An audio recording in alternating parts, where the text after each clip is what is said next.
imezidi kuchafuka. Yesu, chukua usukani tukasonge. Bila wewe Bwana, chombo hiki chetu kitazama. Tukutegemea safarini ili tushinde. Ewe Bwana, bahari imezidi kuchafuka. Yesu, chukua usukani tukasonge. Bila wewe Bwana, chombo hiki chetu kitazama. Tukutegemea safarini ili tushinde.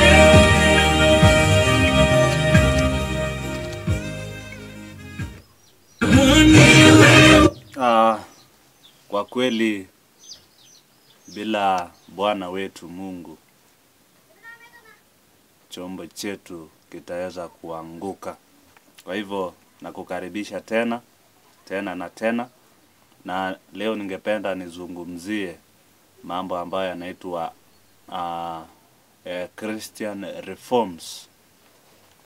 Baada ya kujua misingi ya kweli ya kanisa la Kiadventista, baada ya kujua utaratibu wake tangu kanisa hili lilipoanzishwa, basi kuna vitu ambazo baada ya kutoka pale ama kuachana na mafundisho ya uongo, urejee katika misingi ya kweli ya kanisa la Adventista, kuna reforms ama matengenezo ambazo unapaswa kuzingatia.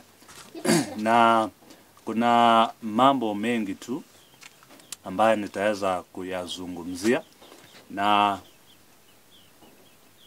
matengenezo haya yanapaswa kutimizwa kwa sababu hizi ndizo ambazo zitakufanya wewe kama Mwadventista kusimama imara katika safari hii ya imani. Na ningependa kuwashukuru wana matengenezo wote ulimwenguni kote. Kuna wale ambao tumekuwa pamoja katika mitandao ya kijamii, YouTube, Facebook, pale TikTok. Na washukuru sana kwa kazi nzuri ambayo mnaendelea kufanya. Na pia kuwapongeza wale ambao wameweza kutoka katika mfumo mpya ama mfumo ambao umeasi, ya kwamba mumeweza kurejea katika misingi ya kweli. Kwa hivyo acha tu niwashukuru wote, kwa maana Mungu anataka sisi tuweze kufuata njia zake. Bila kusahau wale ambao wanatoka katika imani ya Jumapili kuingia katika imani ya Sabato ama nuru ya Sabato. Mungu aweze kuwabariki. Pia wale ambao bado mko pale, nawaambia kwamba muweze kutoka ili tuweze kufuata njia zake Mwenyezi Mungu alizozipitia Yesu. Tuangalie mojawapo ya reforms ambayo ya kwanza inaitwa Sabbath reform ama matengenezo ya Sabato. Na tunapoongelelea kuhusu matengenezo ya Sabato, tunajua ya kwamba preparation day ni pale siku ya Ijumaa ama Friday tunafanya kitu kinaitwa preparation. Na unaposoma katika Child Guidance 528.1 unapata kusoma ama unaposoma unapata matengenezo ya ama unapata kuhusu the preparation, how you are supposed to prepare yourself kwa ajili ya Sabato. Maana kuna jambo ukifanya utakuwa umevunja Sabato. Mojawapo ni the repairing of garments. Hatupaswi kufanya mambo kama hayo katika siku ya Sabato. Kuna cooking of food, lakini hapo kwa cooking of food haimaanishi ya kwamba hatupaswi kuwasha moto. Kuna jambo linaitwa pleasure seeking. Pleasure seeking ni ile kitu ambayo wewe mwenyewe unapenda. Kwa hivyo haufai kufanya hivyo siku ya Sabato, maana siku ya Sabato ni siku takatifu ya Mungu. Kuna kitu inaitwa worldly employment. Haupaswi kuwa unahusika tena kwa mambo ya dunia. Ifikapo siku ya Sabato unapaswa kuwa umeachana nazo, umeweza kuzingatia katika mambo ya ama mambo ya kimbingu. Jambo lingine ni jambo linaitwa dress reform. Katika dress reform tumeambiwa katika Timotheo wa kwanza 2 mstari wake ni wa 9, na pia katika Petro wa kwanza 3:3 ya kwamba ama tumeweza kuonyeshwa hasa wanawake, mmeonyeshwa jinsi ambavyo mnapaswa kujivaa in the modest way, in the way that pleases the Lord. Pia tunazungumzia swala la health reform.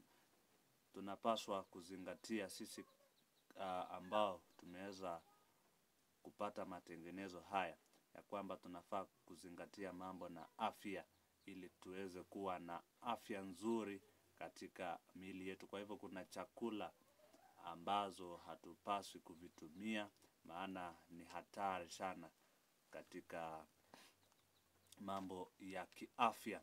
Pia tunazungumzia jambo linaitwa doctrinal reform.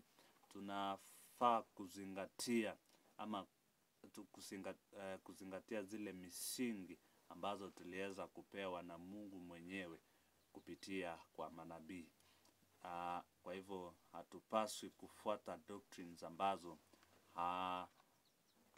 hazimtukuzi Mungu ama zinamfanya Mungu kuwa sanamu mojawapo, na nitaweza kutaja maana imeweza kusumbua wengi. Kuna doctrine ambayo inaitwa Trinity, ambayo it destroys the personality of God and Jesus Christ his son. Kwa hivyo doctrines kama hizo hatupaswi kuwa tunazishikilia, bali tunapaswa kushikilia zile ambazo tulipewa na Mungu mwenyewe.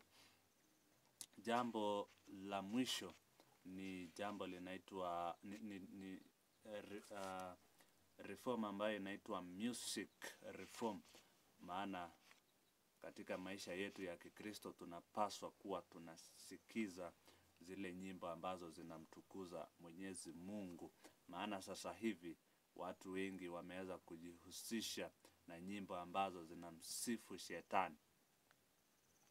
Kwa hivyo kama Wakristo ambao tumekubali kufanya matengenezo, tunapaswa kusikiza nyimbo ambazo zinamtukuza Mwenyezi Mungu. Kwa hivyo pia nimesahau reform moja ambayo inaitwa speech reform. Jinsi ambavyo Mkristo unapaswa kuwa unaongea ni kwa njia ipasavyo, sio kwa njia ambayo itaweza kuudhi mwenzako, bali unapaswa kuongea mambo ya kimbingu ama yale mambo ambayo hayawezi kudhuru mtu mwingine. Hayo tu ni examples ama mifano ya matengenezo ambazo tunapaswa kuwa tunavifuata katika maisha yetu ya Kikristo. Sabbath reform, health reform, dress reform, speech reform, doctrinal reform na music reform, na mengine mengi tu ambazo sijaweza kuvitaja. Kwa hivyo Mungu akubariki sana unapoendelea kufuata matengenezo haya, maana matengenezo haya yatakulainisha uweze kufuata laini yake Mwenyezi Mungu, ili atakaporejea mara ya pili tuwe miongoni mwa wale ambao wataweza kumlaki mawinguni. Kwa hivyo hakikisha ya kwamba umeweza kufuata reforms hizo ili uweze kuwa imara katika safari ya imani.